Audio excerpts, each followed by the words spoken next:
আজকে আরেকটি তাড়াহুড়োর সিম্পল টিফিন বক্স নিয়ে চলে এসেছি। তোমরা সবাই জানো আমি এর আগেও টিফিন বক্স শেয়ারে বলেছি আমাকে কিন্তু 8টার মধ্যে টিফিন বক্স একটা তৈরি করতে হয়, সিম্পল একটা টিফিন বক্স তৈরি করতে হয়। তারপরে যে রেসিপি আমাদের হয়ে থাকে সেটা কিন্তু আমার চ্যানেলে আমি আপলোড দিয়ে থাকি।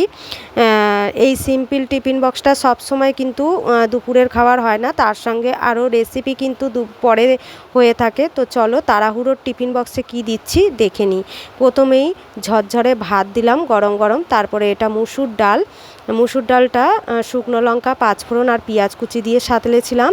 সাথে রাখছি লঙ্কা ভাজা দিয়ে আলু সিদ্ধ মাখা, সাথে একটি ডিম সিদ্ধ, আর রাখছি এটা ঝিঙে আলু একটা নিরামিষ রেসিপি যেটা আমার চ্যানেলে আপলোড দেব। আর এটা রাখছি টমেটো আমসত্ত্বের চাটনি। তো কেমন লাগলো আজকের টিফিন বক্স? ভালো লাগলে অবশ্যই একটা লাইক করো, কমেন্ট করো, শেয়ার করো, সাবস্ক্রাইব করে চ্যানেলটার পাশে থেকো।